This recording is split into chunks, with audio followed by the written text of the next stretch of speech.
নতুন পাতা, সত্যের পথে সবার সাথে। গাজীপুরে তুহিন হত্যার বিচার শেষ না হতেই সাংবাদিক নেতা এম কাজল খানের উপর হামলা।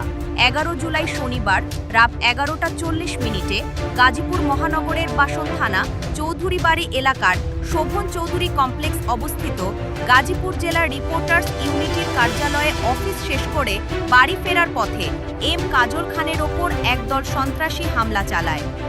এই ঘটনায় সাংবাদিক মহলে উদ্বেগ ও ক্ষোভ সৃষ্টি হয়েছে। আমি এম কাজল খান, গাজীপুর জেলা রিপোর্টার্স ইউনিটির প্রতিষ্ঠা সভাপতি।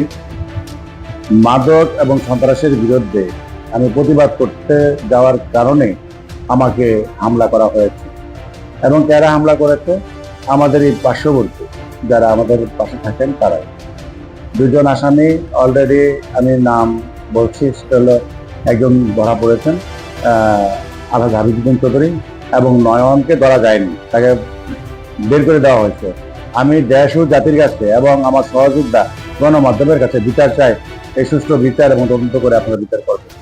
আমি দেশ ও জাতির কাছে বিচার চাই।